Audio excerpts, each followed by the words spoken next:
Hi, this is Dave Soloway, and today I'm going to show you how to use the Chicago Title Walking Farm 6. There are a lot of new features in the Walking Farm 6, and I want to point them out as we go. There's a few things you need to do first, though. You do need to download the app at the App Store, and you do have to have a Chicago Title Premier Services or GPS username and password. You get the username and password by going to chicagotitle.com and registering there. If you already have one, you can use that. And you go to the App Store to download the app, type in Chicago Title Walking Farm, and it should just come up. Once you have it loaded, you go ahead and click on the icon, and it'll take you to the login screen. Here's where you put in your Premier Services username and password. Remember, if you don't have one, just ask your local sales executive for one or register at chicagotitle.com. Go ahead and log in by pressing the login button. It'll take you right to the app. And you'll notice at the very top is your sales executive's information.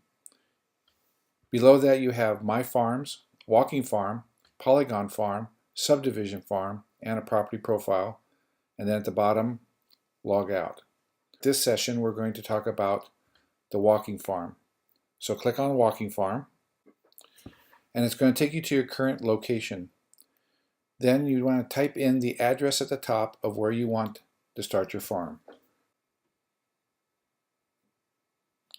Once you type the address in, you click Go. That'll take you to your farm. You can go ahead and zoom in using your fingers and pinching the screen. Opening your fingers or closing your fingers will zoom in and zoom out. And what we're going to do is we're going to take our finger and we're going to draw a line through the houses in the order that you want to walk your farm.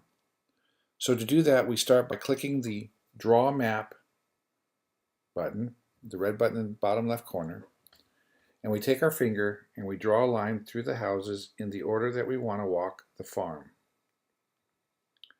And this is how I want to walk the farm. Now I'm going to hit Stop Draw. It's going to turn blue. And then I'm going to hit Next. Now we're going to name this farm. I'm going to name it Walking Farm 1. Hit OK. And now what it's doing is it's going to count the records in your farm. In this particular farm there are 23. We hit Next. And now what it's doing, it's going out and finding all the property addresses, finding out who's owner occupied and who are renters. Green houses will be owner occupied, red houses will be renters. Use my fingers again to pinch to zoom out a little bit. I see there are 2 renters in this farm. They're the red houses. Go ahead and click back to menu. This will take me to My Farms. I tap on My Farms. I notice I have 2 farms in there, one I created before and the one I just created, Walking Farm 1. Now, we added a new feature in version 6. We can sort by date or sort by name. You'll notice at the very right above Walking Farm 1, we can have sort by date, which it is. It's sorted by date. Or we can sort by name. If I click on that, it puts in alphabetical order. Or I can click back to sort by date. And it puts them back into date order. You'll notice that they are red. These are walking farms. You notice there's a key at the bottom. Orange is user farms, green are polygon farms, red are walking farms, and blue are subdivision farms. The orange user farms are farms that are downloaded by customer service to Active Farm and then moved over here to the Walking Farm app. All the other 3 are created on the app, the Polygon Farm, Walking Farm, and Subdivision Farm. Right now we don't have any other farms except walking farms in here. In the next few episodes, I'll show you how to do the Polygon Farm and Subdivision Farms. So let's go to our farm that we just created, the Walking Farm 1. And it takes us to our farm. You'll see them in list view, which shows all the addresses in order that you drew the line. And at this point, you can start walking your farm by clicking the red Start Walking button. You click that and you come to the first record. After you're done talking to them, you slide to the left and it will take you to the next house. Again, to the next house. We're going back.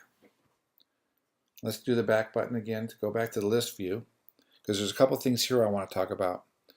New in version 6 are the complete farm and all status. Those are filters. You can go in here and you can click on the complete farm, and it'll show you different ways of filtering your records. You have recent buyers, out-of-state buyers, renters, owner-occupied, new homeowners, and gold farms. We go ahead and click complete records again, and then on the right are all status. I'll talk about that in a second once we add statuses. We don't have any statuses in here yet. And above that on the right, stats. You click on that and you see the different stats, and this will show you residential, condos, others, and then owner-occupied and non-owner-occupied. Click the back button again, and we can email this farm if we want. We can email this farm to ourselves, and everything that we had in that farm will be sent to us in a CSV file. So let's go ahead and talk about the records. I'm going to click on the very first one. And brand new in 6, you'll notice there are different icons on there. There's save, email, profile, and directions. Now the save button is used to save your notes. So in your notes section, you can go in there and write notes. I'm going to write notes. If we want to date stamp it, we just hit add date, and it will add the date and time to the note. And now we can hit save, and that will save that note.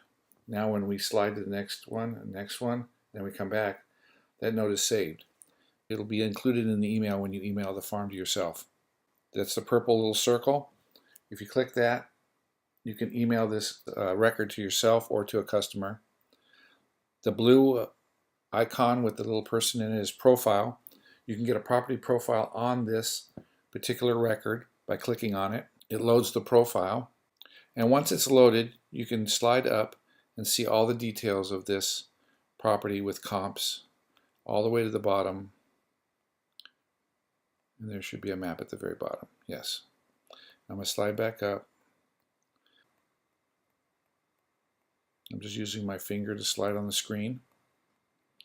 And then at the very top right, you'll notice there is a box with an arrow through it. If you click on that, this will email this property profile to whomever you want.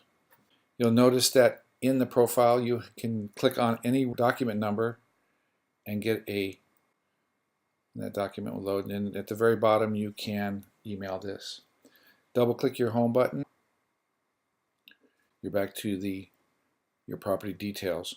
At the bottom, you have information about the property. We also have directions. If you click the gold directions button, it will give you directions to this property from wherever you are. And then right above that to the right is a little trash can. You can delete this record.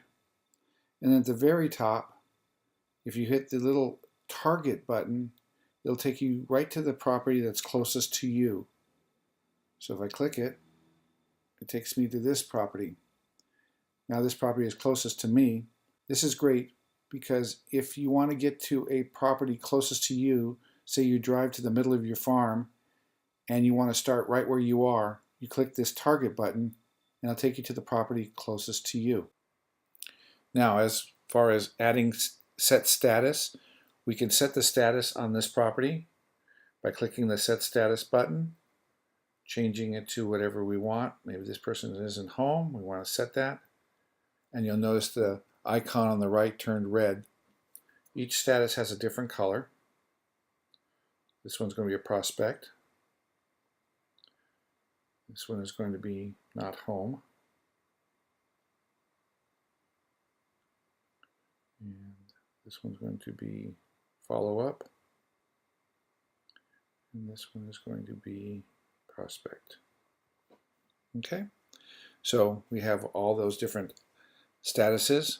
Now we notice that this one on Benson is an owner-occupied, and we want to change it to a renter. We find out that it's a renter.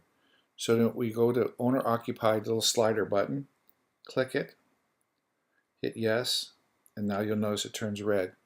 Now when we go to the map, we now have 3 that are renters instead of 2. Okay, Now I mentioned all status at the top. We can filter by status. So if I click that, I can click on prospects and give me all the prospects in here. Or I can click on not home, give me all the people that weren't home. Or I can go back to all status. Another feature is if you want to change the order, or if the order is incorrect in this list, in the list view, if you put your finger on any of the 3 lines on the left of the address, you can change the order of the properties by taking and dragging it up and down, and then dropping it where you want. That will reorganize the list. One of the new features of Walking Farm 6 are notifications. I think this is a huge improvement over Walking Farm 5 because this will give you notifications of any full value change of ownerships on any of your properties within your farms. You'll notice that on the icon there'll be a little bubble with a number. In this case there are 3. So you'll see that you have 3 notifications within this farm. If you go to your app, once you open your app, there is a little hamburger menu. When you click on that, you'll notice My Notifications. This is where you'll click to see the 3 notifications that you got on the change of ownerships within any of your farms. The other 2, How To and Manage Credits. How To are these videos. You probably already clicked on it because you're probably watching these videos now. And for Manage Credits, you'll see at the top, in some states, customers have to pay for their information, property profiles, and farm credits. But that's not the case in most states, especially California, Arizona, and Nevada. But in some states, they do have to pay for it, and this is where you would manage the credits. And just click on the hamburger menu again, and you're back to the main menu. And that's pretty much it on the Walking Farm. In the next version, I'll show you how to use the Polygon Farm and the subdivision farms and how to pull a property profile. Thank you for listening and have a great day.